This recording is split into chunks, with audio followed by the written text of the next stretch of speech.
کہ اسلام میں مرتد کی سزا قتل کیوں ہے؟ تو اسلام کبھی بھی عورت کو قتل نہیں کرتی چاہے وہ مرتد ہو جائے۔ نحمدہ و نصلی علی رسولہ الکریم، اما بعد۔ محترم سامعین، بعض ملحدین یہ اعتراض کرتے ہیں کہ اسلام میں مرتد کی سزا قتل کیوں ہے، حالانکہ ہر بندے کو دین اسلام یا کوئی بھی دین ہو اس کو اختیار کرنے کا اپنے جو ذاتی رائے ہے اس کا حق ہے۔ یعنی انسان کو اپنے رائے کا یا اپنے دل کی بات ماننے کا یہ خود اپنا حق ہے، خود فیصلہ کرنے کا یہ حق ہے کہ وہ کسی بھی مذہب کو اختیار کرے، کسی کی بھی بات کو لے لے یا کسی بھی طرف چلا جائے، یہ اس کو آزادی ہونی چاہیے۔ تو کیا وہ مسئلہ ہے کہ جہاں اسلام کسی کافر کو اتنی خطرناک سزا نہیں دیتا یا کسی کافر کو بھی تھوڑی بہت مہلت دیتا ہے،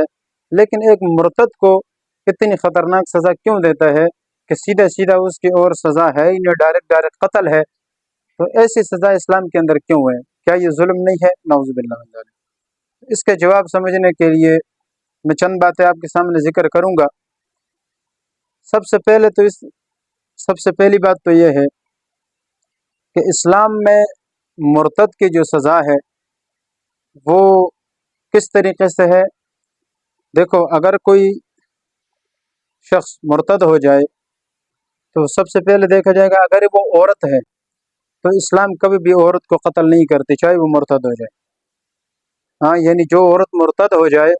تو اسلام نے کبھی بھی اس کو قتل کرنے کا حکم نہیں دیا ہے، یہ کہیں پر بھی ہو آپ دکھائیں۔ ہاں، جن ایک دو حدیثیں ہیں جیسے بخاری میں غالباً علامہ ابن حجر اسقلانی رحمہ اللہ نے ایک جگہ نقل کی ہے، اس حدیث میں انہوں نے ایک عورت کا واقعہ نقل کیا ہے کہ وہ ایک عورت تھی اور صحابی نے بتایا، آپ نے فرمایا بھائی اس کو قتل کرو۔ تو عورت کو قتل کرنے کا، وہ مرتد ہو گئی اور اس نے مرتد ہونے کے باوجود صحابی نے یا اللہ کے رسول صلی اللہ علیہ وسلم نے ان کو حکم دیا کہ قتل کرو، تو وہاں پر قتل اس وجہ سے نہیں ہے کہ وہ مرتد ہو گئی، بلکہ وہ مرتد ہونے کے ساتھ ساتھ گستاخ رسول بھی تھی، اور گستاخ رسول کے لیے تو یہی حکم ہے کہ اس کو اڑا دو۔ اچھا، دوسری بات یہ ہے کہ اگر وہ عورت نہیں ہے، مرد ہے، اچھا عورت کے ساتھ کیا کریں گے؟ عورت کو قتل نہیں کریں گے، بلکہ اسلامی حکومت میں عورت کو قید میں رکھا جائے گا۔ اس سے پہلے بھی یہ بات سمجھ لے کہ مرتد کو قتل کرنے کا جو حکم ہے یہ بھی شریعت اسلامیہ کا ہے، یعنی ہر بندے کا نہیں ہے کہ کوئی بھی بندہ اٹھ کر اس کو قتل کرنا شروع کر دے، ہر بندے کے اختیار میں نہیں ہے، ورنہ اس سے پھر جھگڑے فساد اور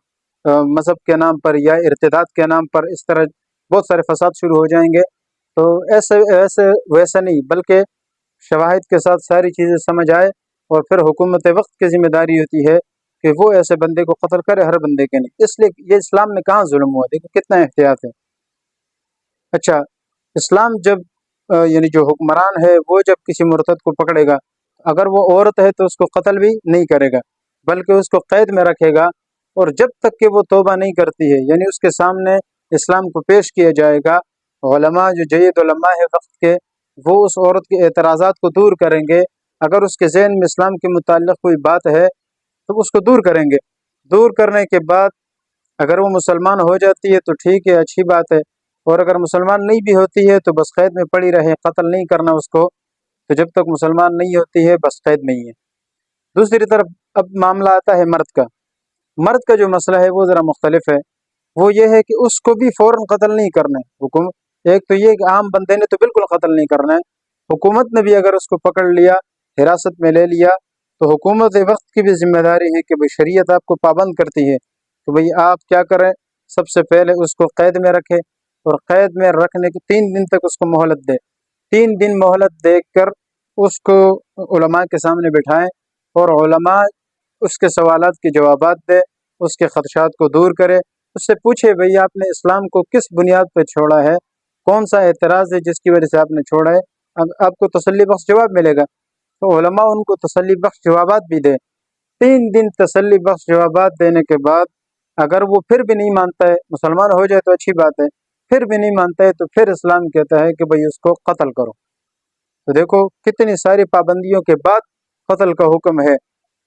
ایسا نہیں ہے کہ بس منہ اٹھا کے قتل کر دو۔ اسلام بہت سارے شرائط کا پابند بناتا ہے انسان کو۔ ایک بات تو یہ دوسری بات یہ ہے کہ یہ جو اعتراض کرتے ہیں کہ بھئی عام کافر کے ساتھ یہ معاملہ کیوں نہیں ہے، وہ اس لیے نہیں ہے کہ بھئی ایک ہے اسلام کا چھوڑنا،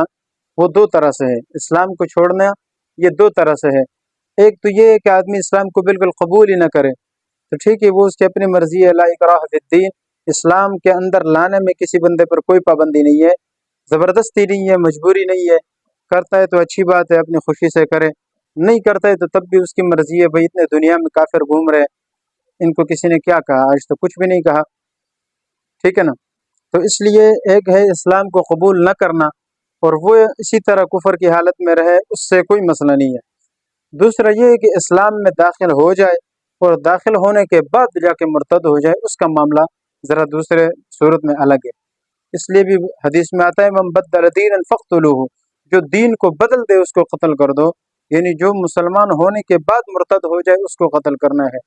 اسی طرح کی آیت میں بھی ہے کہ اللہ رب العزت فرماتے ہیں ان الذین آمنوا ثم کفروا ثم آمنوا ثم کفروا ثم ازدادوا، ایمان لائے پھر کفر کرے، پھر ایمان لائے پھر کفر کرے، اور پھر اس کفر میں آگے بڑھ جائے، یعنی دوبارہ پھر اسلام کی طرف آئے ہی نہ۔ ایمان کی حلاوت اور ایمان کے احکامات کو دیکھنے کے بعد، ان کی بہاریں دیکھنے کے بعد بھی انسان اگر کفر کو اختیار کرتا ہے اور پھر اس کفر سے توبہ بھی نہیں کرتا اور اسی طرح ازداد و کفر میں آگے ہی بڑھ جاتے ہیں، تو پھر اللہ نے فرمایا کہ بھئی اس کے لیے ہدایت کا کوئی راستہ نہیں ہے۔ تو ثم کفروا ثم ازدادوا کفرا، آگے پھر آیت ہے جس میں یہ بھی ہے کہ اللہ تعالیٰ اس کی توبہ کو بھی پھر یعنی اس کو ہدایت نہیں دیتا ہے، یعنی اس کے پھر یہی ہے کہ بھی قتل کرے 3 دن کے بعد۔ اچھا، اس میں اور عام کافر میں جو فرق ہے وہ میں بتا رہا ہوں کہ عام کافر نہیں کرتا، نہیں مانتا، وہ ایک الگ بات ہے، لیکن چونکہ اس نے سب کچھ دیکھا ہوا ہے اس لیے اس کے بارے میں حکم یہ ہے کہ اس کو قتل کرو، یہ اس لیے یہ حکم ہے۔ اس کی عام مثال معاشرے میں بھی یہی ہے کہ دیکھو ایک عام سلطنت کا باشندہ ہوتا ہے، ٹھیک ہے نا، اور ایک دوسرے رعایا مخالف جو رعایا ہے، مخالف سلطنت کا کوئی رعایا ہے، ایک وہ بندہ ہوتا ہے، ایک ہر بندے کو پتہ ہے کہ مختلف سلطنت کے رعایا ہے اس کے ساتھ اپنے کیا سلوک کرنا ہے، وہ اگر کوئی گڑبڑ کرتا ہے، کوئی بدماشی کرتا ہے یا کوئی بھی چیز، تو اس کے ساتھ حکومت وہ معاملہ نہیں کرتی ہے، ذرا نرمی معاملہ کرتی ہے، یا کوئی بھی صورت پیش آ سکتی ہے۔ مثال کے طور پر اگر وہ کوئی گڑبڑ کرتے ہوئے پکڑا گیا تو اس میں ایک یہ صورت بھی ہو سکتی ہے کہ اس کو ویسے ہی چھوڑا دیا جائے کہ چلو خیر ہے، یا یہ بھی ہو سکتا ہے کہ بھئی اس کا کوئی فدیہ وغیرہ یا کوئی جرمانہ وغیرہ لے کر اس کو چھوڑ دیا جائے، یا پھر یہ ہے کہ اس کو قتل نہ کیا جائے، اس کو غلام وغیرہ بنایا جائے،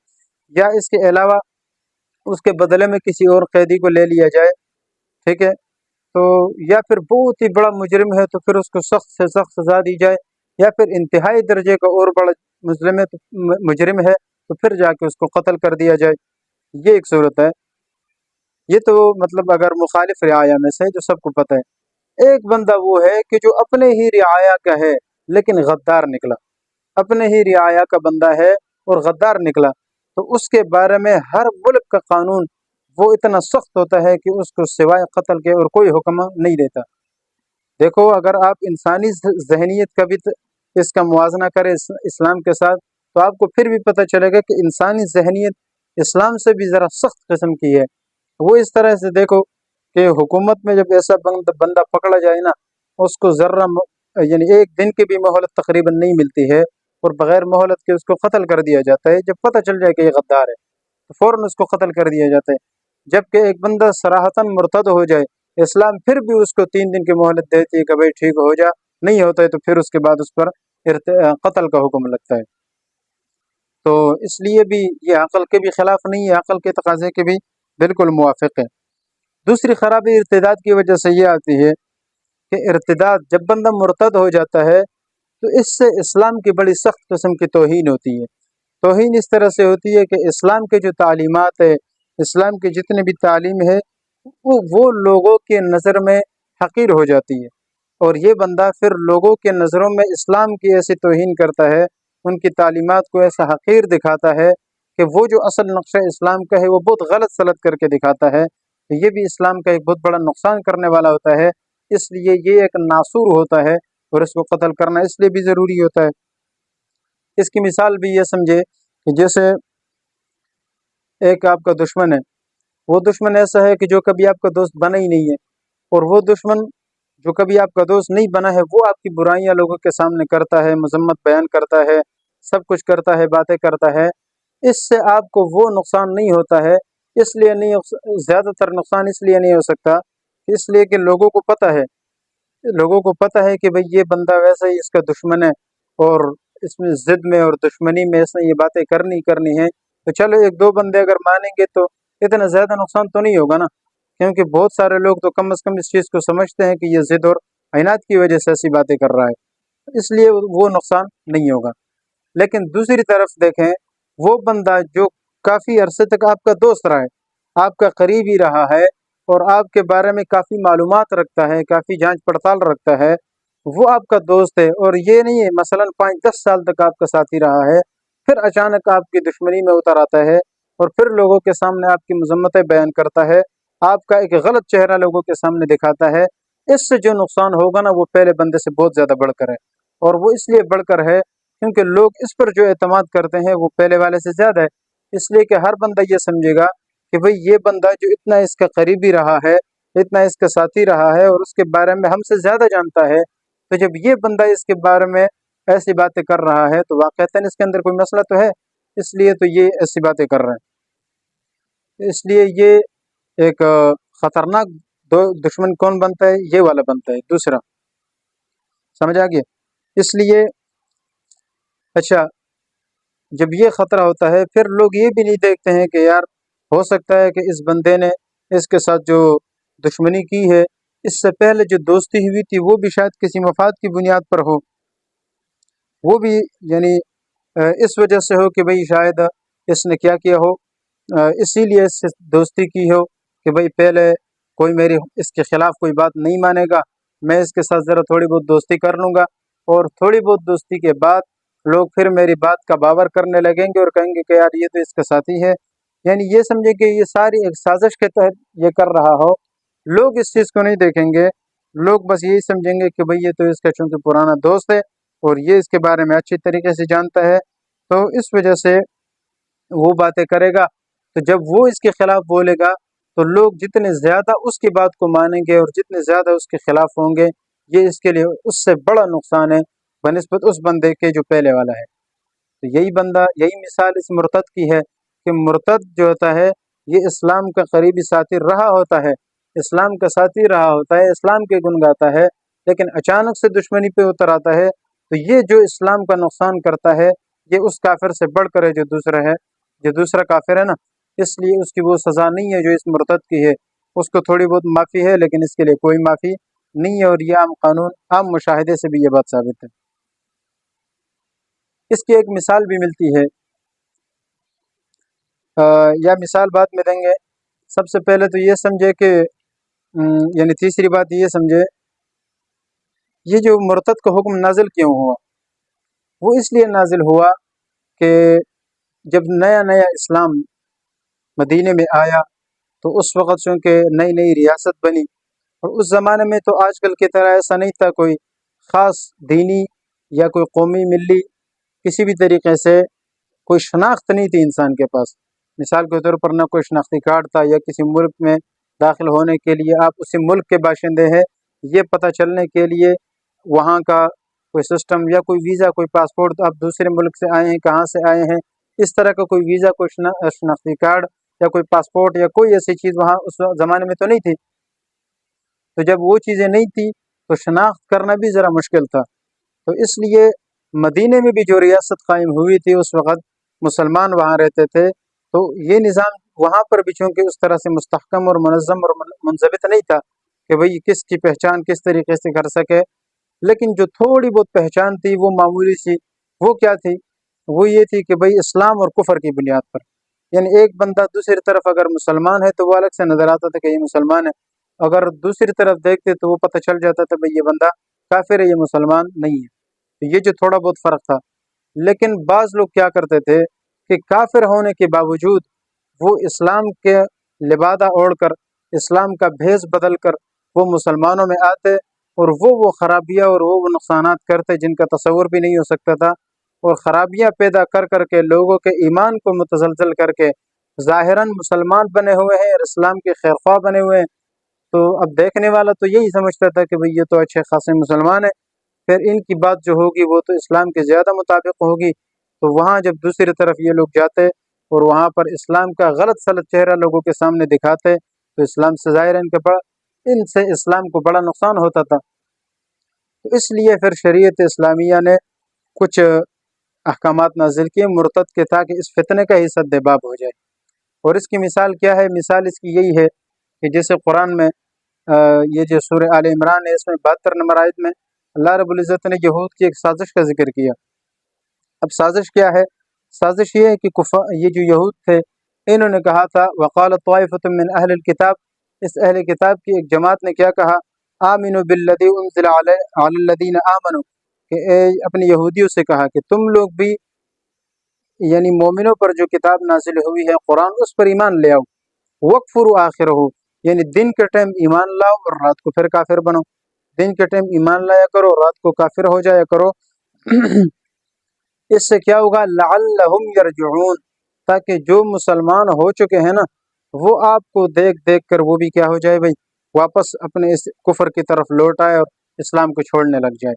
اب یہ انہوں نے ایک سازش تیار کی۔ اب ہوتا کیا تھا؟ دن کو آتے مسلمان بنتے، رات کو اپنے لوگوں کے پاس یا دیگر لوگوں کے پاس واپس آتے اور کہتے ہیں نہیں جی یہ تو غلط ہے اور یہ سے ویسے، تو لوگوں کے ذہن میں دوبارہ خدشات ڈالتے، اور جو مسلمان ہو چکے تھے بیچارے ان کو بھی آہستہ آہستہ کفر اور ارتداد کی طرف لے جانے کی کوشش کرتے۔ تو اس لیے اس فتنے کا سدباب کرنے کے لیے اور ان کے اس مکاریوں کو ختم کرنے کے لیے اللہ رب العزت نے اس ارتداد کا حکم نازل فرمایا۔ تو اس لیے یہ جو ارتداد کا حکم ہے قتل، یہ کوئی اتنا ظالمانہ رویہ نہیں ہے، یہ انسانی عقل کے بھی عین مطابق ہے اور نقل کے بھی عین مطابق ہے، اور شریعت تو ویسے ہی اس کو جائز ٹھیک کہتی ہے۔ تو یہ ایک عقل سے ایک بعید بات نہیں ہے، بلکہ اگر آپ شریعت کے اس معاملے کو عقل کے ساتھ اس کا موازنہ کریں تو جیسے پہلے میں نے آپ کو بتایا اسلام بالکل آپ کو نرم نظر آئے گا، اور عقل اور دوسری تیسری چیزیں آپ کو انتہائی سخت نظر آئیں گی۔ اس لیے کفار کی جو باتیں ہیں یہ ظاہراً تو آپ کو اچھی لگے گی، لیکن حقیقت سے اس کا دور دور کا کوئی تعلق نہیں ہے۔ جب بھی ایسا اعتراض ہو مضبوط کسی عالم دین سے یا اپنے علاقے کے کوئی عالم ہو، اس سے لازمی طور پر پوچھ لیا کرے، صرف ان کے سوالات ہی پر اکتفا نہ کیا کرے۔ اللہ تعالی ہمیں کافروں کے ہر ہتھ کنڈے سے محفوظ فرمائے۔ وآخر دعوانا الحمدللہ رب العالمین۔ يرفع الله الذين آمنوا منكم والذين أوتوا العلم درجات والله بما تعملون خبير۔